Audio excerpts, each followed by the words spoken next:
नमस्कार। दिन भर की बड़ी खबरों में आपका स्वागत है। मैं हूं आपके साथ सुनीता तिवारी। आज की इस बुलेटिन में हम बात करेंगे बिहार इलेक्शन को लेकर लोक जनशक्ति पार्टी रामविलास के राष्ट्रीय अध्यक्ष केंद्र मंत्री चिराग पासवान का बड़ा बयान। बोले एनडीए में सीट का बंटवारा बहुत जल्द। फिर बात करेंगे सपा विधायक ने कर दी बीजेपी की आतंकवादियों से तुलना, साथ ही कांवड़ यात्रियों को भी आतंकवादी बुलाया, भाजपा ने किया पलटवार।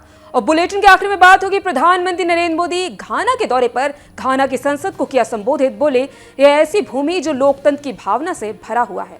लेकिन दिन भर की बड़ी खबरों से पहले एक नजर आज की सुर्खियों पर।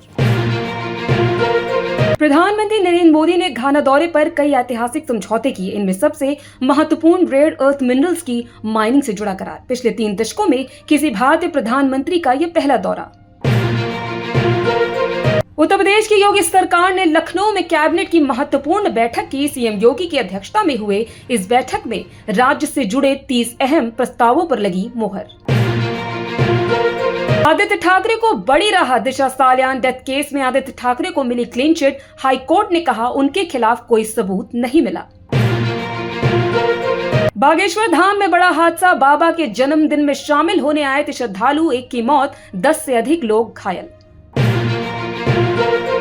Kolkata law college gangrape case में हाई कोर्ट ने पुलिस से मांगी केस डायरी। अगली सुनवाई 10 जुलाई को। आतंकवाद, जलवायु परिवर्तन बड़ी समस्या। घाना की संसद में बोले पीएम मोदी। उत्तराखंड में लैंड जिहाद पर एक्शन जारी। कुंडेश्वरी में 5 अवैध मजार ध्वस्त। अब तक 500 से अधिक पर चला बुलडोजर। उत्तराखंड में जारी भीषण बारिश के बीच उत्तराखंड सरकार ने बड़ा फैसला लिया है। सीएम पुष्कर सिंह धामी ने कहा 4 धाम यात्रा को अस्थायी रूप से रोक दिया गया है। खराब मौसम के कारण यह फैसला लिया गया। दलाई लामा के उत्तराधिकारी के मसले पर भारत ने चीन को दिया सख्त मैसेज। कहा अपने उत्तराधिकारी का निर्णय लेने का फैसला पूरी तरह से दलाई लामा के हाथ में है, इसमें कोई और दखल नहीं दे सकता। भारत अमेरिका ट्रेड डील पर अगले 2 दिनों में हस्ताक्षर होने की संभावना। ये तो थी सुर्खियां। विस्तार से बात करते हैं दिन भर की बड़ी खबरों की। लोक जनशक्ति पार्टी के नेता चिराग पासवान ने कहा है कि एनडीए में सीटों के बंटवारे को लेकर बहुत जल्द फैसला हो जाएगा। उन्होंने दावा किया कि अगर 2020 के विधानसभा चुनाव में वह एनडीए के साथ रहते तो आज जेडी को इतनी ज्यादा सीटें नहीं मिलती। उन्होंने कहा जहां जहां हमने उम्मीदवार उतारे वहां आरजेडी दहाई के अंक तक भी नहीं पहुंच पाई। आइए जानते इस रिपोर्ट में और क्या कहा चिराग पासवान ने बिहार में सीट बंटवारे को लेकर। चिराग पासवान ने कहा कि 5 तारीख को स्वर्गीय रामविलास पासवान की जयंती के अवसर पर कार्यक्रम को लेकर हमने राज्यपाल से मुलाकात की है। हमने एक संस्था बनाई थी वोटों को लेकर, इस पर भी हमने राज्यपाल से चर्चा की है। उन्होंने ये भी कहा कि निश्चित तौर पर कहीं न कहीं ये संस्था आज कई देशों में चल रही है और इस संस्था के अंतर्गत कई काम हो रहे हैं।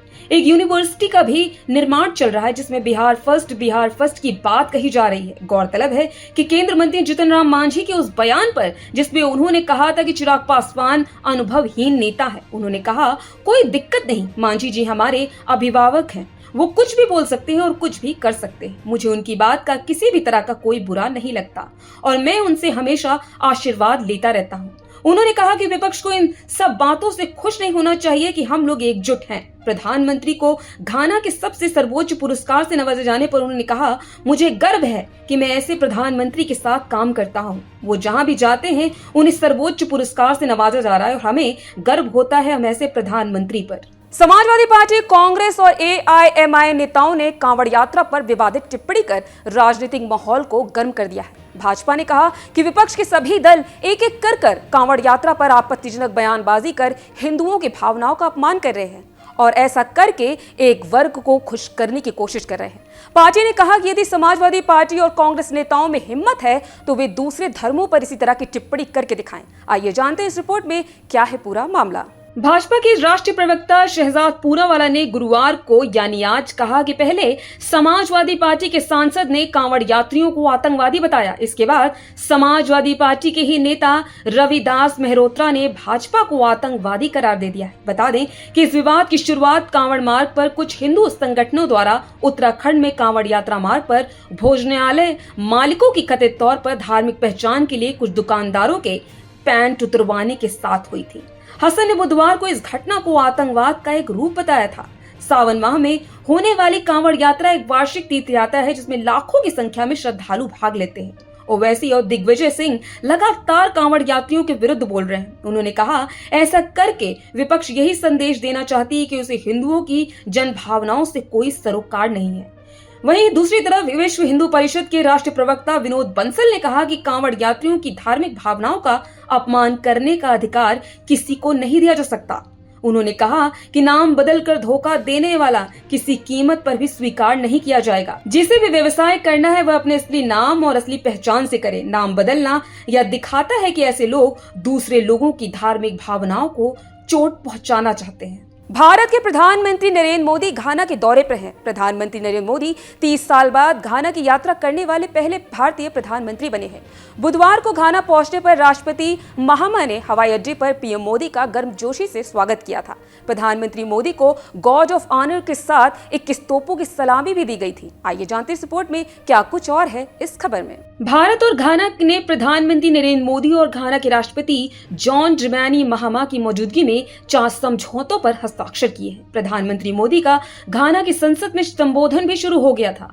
अपने संबोधन की शुरुआत में प्रधानमंत्री मोदी ने कहा, आज इस प्रतिष्ठित सदन को संबोधित करते हुए मुझे अत्यंत गौरव का अनुभव हो रहा है। घाना में होना सौभाग्य की बात है। यह एक ऐसी भूमि है जो लोकतंत्र की भावना से ओतप्रोत है। पीएम मोदी ने कहा, विश्व के सबसे बड़े लोकतंत्र के प्रतिनिधि के रूप में मैं अपने साथ 1.4 अरब भारतीयों की सद्भावना और शुभकामनाएं लेकर आया हूं। उन्होंने कहा, घाना की धरती सोने के लिए जानी जाती है। घाना की यह पहचान इसके लिए नहीं कि उसकी धरती के अंदर क्या है, उसके लिए है कि यहाँ के दिल के अंदर क्या है। घाना से मिले सर्वोच्च सम्मान के लिए मैं 140 करोड़ भारतीयों की तरफ से आभार व्यक्त करता हूँ। तो आज इस बुलेटिन में इतना ही। आप देखते रहिए द लोकसभा।